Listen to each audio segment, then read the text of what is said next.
আজকে এক্সব্লেডের সাথে আমরা তুলনা করব আমাদের জেক্সি মানে ব্ল্যাক ডায়মন্ড, কালো হীরা যেটাকে বলা হয়। তো কালা হীরা হচ্ছে আমাদের মনোটন, আর মনোটন আর এই কালা হীরা, এই দুই কালা হীরার মধ্যে তফাৎ কি?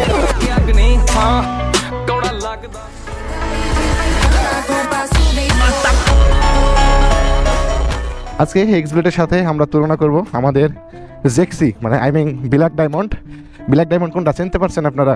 কালো হীরা যেটাকে বলা হয়, কালা হীরা। তো কালা হীরা হচ্ছে আমাদের মনোটন, আর মনোটন আর এই কালা হীরা, এই দুই কালা হীরার মধ্যে তফাৎ কি? দুইটা নিয়ে একটু কথাবার্তা আপনাদের সঙ্গে শেয়ার করাই যায়। সেক্ষেত্রে আমি যেটা মনে করি বা আমার রাইডিং এক্সপিরিয়েন্স থেকে আমি যেটা আপনাদের কাছে শেয়ার করব, সেটা হচ্ছে সর্বপ্রথম মানে এক্সব্লেড সম্পর্কেই বলি। এক্সব্লেডের কথা তো অনেক কিছু বলছি, আবারও এক্সব্লেড সম্পর্কে একটু বলি। মনোটন নিয়ে তো আপনারা জানেন কি বলি। তারপর এক্সব্লেড একটু বলি যে এক্সব্লেড বাইকটা আপনার হচ্ছে কমফোর্ট একটা বাইক। হোন্ডা কোম্পানির আমি সাজেস্ট করে বলতেছি না, যে বাইকটার কী পারফরমেন্স আমি পেয়েছি আমার লাইফে, সেগুলো আপনাদের সঙ্গে এক্সপিরিয়েন্স গেদার করবো আর কি। তো ওই ক্ষেত্রে যে আপনার এই এক্সব্লেড বাইক কেন মানে নিতে মানে পারেন আপনি, বা আপনার চয়েসে মানে আপনি কী কোয়ালিটির মাইন্ড চিন্তাভাবনা নিলে এই এক্সব্লেডটা আপনার পছন্দ হতে পারে। তো আপনাকে আমি একটু সেটা মানে এক্সপ্লেন করি। যেমন এই বাইকটারে ডিজিটাল মিটার পাওয়া যায়। ডিজিটাল মিটারে আরপিএম আছে, গিয়ার ইন্ডিকেটর আছে, ফিউল আছে, মাইলেজ মিটার এবং টাইম, এই কয়টা জিনিস দেখা যায় এখানে। গিয়ারটাও দেখা যায়। তো এই মিটারটা কিছুটা হচ্ছে আপনার হোন্ডা সিবিআরের মতো এটার মিটার ডিজাইন। আর এটার যদি কমফোর্ট নিয়ে কথা বলি, তবে একটা ফ্যামিলি রাইডার হিসাবে আপনি ফ্যামিলিতে মানে ফ্যামিলির সহকারে রাইড করবেন বা অফিস করবেন, এই ধরনের রাইডার হলে ভাই আপনার জন্য এই বাইকটা পারফেক্টলি মানে আমি মনে করবো। কারণ হচ্ছে এই বাইকে আপনি মাইলেজ অত্যন্ত ভালো পাবেন, এবং এবিএস ভার্সনটা নিলে আরও মানে ব্রেকিংয়ের দিক থেকে ভালো পাচ্ছেন। এবং মাইলেজ ভালো পাওয়ার মধ্যে কারণ হচ্ছে অন্যতম কারণ বাইকটার মানে যেগুলো জিনিস খুব একটা হাইপার দিতে হবে এরকমটা না, লুকস দিয়েছে, রোবোটিক্স লুকস দিয়েছে, বাট সাসপেনশন দিয়েছে চিকন, এবং সামনে চাকাটা চিকন, এই জন্য অল্পতেই গতি ওঠে। এবং আপনার অল্পতেই কী হয়, বাইকটার মাইলেজ আপনি বেশি পাবেন। মানে চাকাটা খুব একটা মোটা না হওয়ার কারণে মাইলেজ বেশি পাবেন। পিছনের চাকা কিন্তু আবার মোটা, সামনের চাকাটা হালকা একটু চিকন, এক্ষেত্রে মাইলেজ আপনি বেশি পাবেন। এবং পিছনের সিট নিয়ে যদি একটু কথা বলি, এই সিটটাতে অনায়াসে 3 জন মানে কোনো কথাবার্তা ছাড়াই বসা যাবে 3 জন। সেক্ষেত্রে হবে কি, সাপোজ আপনি আপনার বউকে নিয়েছেন বা আমার ভাবিকে নিয়ে আপনি পিছনে নিয়ে যাচ্ছেন রিল্যাক্সে, সেক্ষেত্রে আপনার বাচ্চা মাঝখানে বসতে পারে, এরকম একটা মানে পজিশন আপনি ক্রিয়েট করতে পারবেন। আর চারিদিক থেকে বেটার মানে কন্ট্রোল এই বাইকটা আমার মনে হয়, মানে কমফোর্টের দিক থেকেও ভালো লাগে। তবে হোন্ডা তো প্লাস্টিক কোম্পানি, অন্যান্য মানে ওই সুজুকি বলেন, ওই ইয়ামাহা বলেন, প্লাস্টিক মিক্স দিবেই। কোম্পানি তো ভাই ব্যবসা তো ব্যবসায়, বুঝেন না, জনগণের মারি তো ওদের খাওয়া লাগবে। তবে এই মারে খাওয়ার মধ্যে কেউ বেশি খায়, কেউ কম খায়। তো এই দুইটার মধ্যে তফাৎ করে কিছু মানে ভাবনা চিন্তা করে অনেকে বাইক কেনে। তো এখন যদি আমি এই বাইকটা নিয়ে তো বললাম, মাইলেজ নিয়ে বললাম, এই বাইকটার টপ স্পিডের কথা যদি একটু বলি বা ইঞ্জিন পাওয়ার সম্পর্কে যদি বলি, ভাই আমি এই বাইকটা দীর্ঘ প্রায় 9 মাস চালিয়েছি।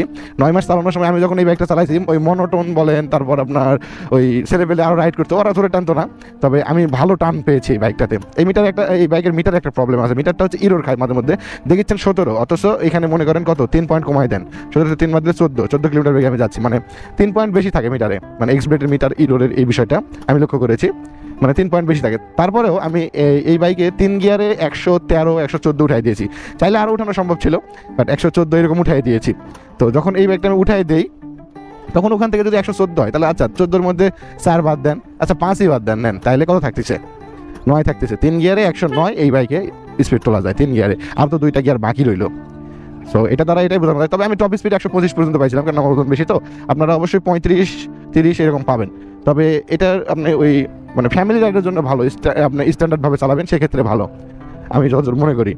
কিন্তু ওই এমনি খাড়া টান এই সেই হ্যান ত্যান এগুলোর জন্য ভাই না নেওয়াটাই বেটার। তবে ফ্যামিলি এবং দূর দূরান্তে রাইড করার জন্য। তারপর সামনে যে রোবোটিক লুকস, এখানে হেডলাইট আছে আপনার এলইডি হেডলাইট পাচ্ছেন। এলইডি হেডলাইট অনেক ভালো একটা মানে কমফোর্ট ফিল। অনেকে আবার বলে দেবে লাইট কম, তবে চলে আর কি, অচল না। তো সব দিক থেকে এই বিষয়গুলো এরকমভাবেই যায়, সিগন্যাল টিগনাল সব কিছু ঠিকঠাকই আছে। আর এখন যদি আসি মনোটন, এটার সাথে কম্পারিজন করতে গেলে মনোটনে যদি আসি আমি, ইঞ্জিন পারফরমেন্সের ক্ষেত্রে কী হয়, মানে আমি অফিসিয়ালি যেগুলো লেখা থাকে সেগুলো আপনাদেরকে বলতেছি না, আমি কেমন এক্সপিরিয়েন্স গেদার করেছি এটা থেকে সেগুলো আপনাদেরকে বলতেছি। যেমন এইটাতে আপনার স্পিড যেমন ওঠে, আর ওই মনোটনে আপনি একটা টান দিলে মানে ফিল করতে পারবেন যে একটা টান উঠলো, আর এই কথা টান দিলে মনে হয় একটু ভারী, কেমন জানি টান উঠতেছে না, আর মনোটন টান দিলে মনে হয় টান একটা উঠতেছে, এরকম একটা ফিল করতে পারবেন আপনি। তো এই হচ্ছে বিষয়। আর লুকস, তারপর সেগুলোর দিক থেকে মনোটন আমার কাছে ভালো মনে হয়, কারণ ওটার লুকসের দিক থেকে ভালো হওয়ার কারণ আছে, সাসপেনশন সামনে খুবই মোটা, চাকা দুটাই মোটা, হ্যাঁ, তারপর আবার ব্ল্যাক, অন্যান্য কালারও আছে।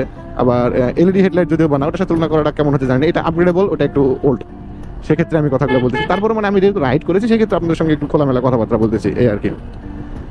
তো এই কয়টাই বিষয় ছিল। আর মনোটন সম্পর্কে কি আর বলার আছে, মনোটনের মাইলেজ 55 পেয়েছি আমি, আর যদি আরো ভালো করে চালাতে পারেন তো আরো ভালো মাইলেজ দিবে। তবে আপনারা অনেকেই বলছেন যে ভাই কোনটা নেওয়া যায়, এই মনোটন নাকি এক্স ব্লেড, অনেকেই বলছেন কথাটা। তবে আমি আপনাদেরকে তো বলতেছি যে আপনি ভাই যদি ফ্যামিলি রাইডার হয়ে থাকেন সেক্ষেত্রে আপনার জন্য এটা বেস্ট হবে ফ্যামিলি রাইডারের জন্য। মানে কম দামের মধ্যে, আর কম দাম কি বলবো ভাই, এই কচ্ছপের দামও অনেক, এখন তো আবার চরম দাম লাগাই দিছে। আগে আমি যখন কিনছি তখন 16 কিনছিলাম, এই মাঝখানে মানে 24 ছিল, এখন মানে 26, তারপর 34 না কত লাগে যাবে। সেই তুলনায় আমার মনোটন মেলা ভালো আছে, মেলা ভালো। তবে লাইট ওয়েট, এই ডিজিটাল পারফরমেন্স এগুলোর দিক থেকে এবিএস সুবিধাটা নাই, এটাতে এবিএস নাই, এটা নন এবিএস এর দাম কম। তবে এবিএস এর দাম আমি বলেছি তো, নন এবিএস এর সাথে তুলনা করা যায়, বুঝছেন, নন এবিএস এর সাথে এই মনোটনের তুলনা করা যায়। ফ্যামিলি রাইড আর লুকস দুইটা দিক থেকে পারফরমেন্স দুইটা বাইকের মানে গেদার করবে আর কি। তো এখন দেখেন আপনার চয়েস কোনটা। আমি মনোটনে 55 কিলো মাইলেজ পাই সিস্টেমভাবে চালাই এবং কমফোর্ট রাইড এবং ভালো ফিল পাইছি আর কি। আর এটাতেও ভালো মাইলেজ পাই। এটা আবার ফ্যামিলি রাইডের জন্য পিছনে ফ্যামিলি নিয়ে রিল্যাক্স চলে যাবেন কোনো মানে কথা ছাড়া, হ্যাঁ সিটটা নিচা তো এই জন্য আর কি। তবে বিল্ড কোয়ালিটির দিক থেকে যদি বলি, দুটাই হচ্ছে জাপানি ব্র্যান্ডের দুইটা বাইক। আর এই বিল্ড কোয়ালিটিগুলোর মধ্যে দুইটাই প্লাস্টিক মিক্স করা। তবে এটাতে ট্যাঙ্ক মরিচা পড়ার কোনো মানে গ্যারান্টি ওয়ারেন্টি বা কোনো কথাবার্তা হয় না এটা নিয়ে এক্স ব্লেডের। তবে ওই ইয়েতে আপনার মনোটনে একটু কথাবার্তা হয়। 24 যারা কিনছে তাদের ট্যাঙ্কের ভিতরে যে প্লাস্টিকটা লোহাটা এতটুকু, ওই লোহাটা খুব বিল্ড কোয়ালিটি খারাপ, এই জন্য মরিচা পড়ার সম্ভাবনা থাকে। তবে ভালো করে মেনটেন করতে পারলে হয়তো বা, যেহেতু শখের বাইক, সবার পছন্দের বাইক, এটা তো আর করার কিছু নাই। তারপর সুজুকিও তো মনে করেন, সুজুকি যে র্যাঙ্কন যে ইম্পোর্টার, এরা তো মনে করেন, বুঝতে পেরেছেন তো কি বলবো। এই হুন্ডারও কিছু বিপগুলো আছে। হুন্ডা আবার মাঝখান থেকে মানে বুড়া চাচা এমন কিছু জিনিস বানায় যে নাও পারবেন নিতে, না আবার নিতেও মন চাইবে, আবার নিতে মন চাইবে না, এরকম একটা অবস্থার মধ্যে পড়ে যাবেন লুকস এগুলোর দিক থেকে। যাই হোক, সব কোম্পানি এক এক ডিজাইনের দিক থেকে এটা ব্যক্তিগত মানে অভিরুচি, যার যার মনে হয়। তবে কমফোর্ট এবং আপনার মাইলেজ এক্সপিরিয়েন্স গেদার করাটাই মেন ফ্যাক্ট আর কি। হ্যাঁ, কেমন পাচ্ছেন, পারফরমেন্স পাচ্ছেন, এগুলোই মেন। এই জিনিসগুলো মাথায় রেখে আমরা বাইক নিতে পারি, সমস্যা নাই। সো কে কোনটা নেবেন ভেবে দেখেন। আর অবশ্যই একটা শখের বাইক যেহেতু খালি বাহন না, কেননা বাহন হিসাবে যদি ব্যবহার করা হয়তো তাহলে ভাই চার্জার মার্জারে উড়ে যাওয়া হয়তো, বুঝছেন, চার্জারে 20 টাকা বাড়াতে চলে যাইতে পারতাম, বাইক নেওয়ার কি আছে। তো বাইক খালি মানে বাহন হিসাবে ব্যবহার করলে হবে না, ওটা লুকস, মানসিক শান্তি, ভালো লাগা, ভালোবাসা, সব দিক থেকেই মানে মেটার করে বাইকটা। তো অবশ্যই দেখে শুনে কিনবেন, কোনটা কিনতেছেন সেটাও ভাবে চিন্তে কিনবেন। আর বাংলাদেশে এখন আপগ্রেডেবল বাইক অনেক এসেছে, আপনারা দেখে শুনে নিন, তাই বলে আবার সবগুলো নেওয়া যাবে না। আর সব কোম্পানি মানে খারাপ ভালো মিক্স থাকে, বুঝছেন, এটা নিয়ে প্যারা নেওয়ার কিছু নেই। তো চলেন আমরা একটু এই দিক পর্যন্তই আসছি। আর আপনাদের সঙ্গে একটু বাইক নিয়ে কথাবার্তা বললাম, অনেকেই চাইছিলেন ভিডিওটা, এই জন্য আর কি দিলাম, কোনটা কিনলে আপনার জন্য ভালো হবে। তো আজকের ভিডিও এই পর্যন্তই, সবাই ভালো থাকবেন, সুস্থ থাকবেন, দেখা হচ্ছে আগামীকাল। আসসালামু আলাইকুম।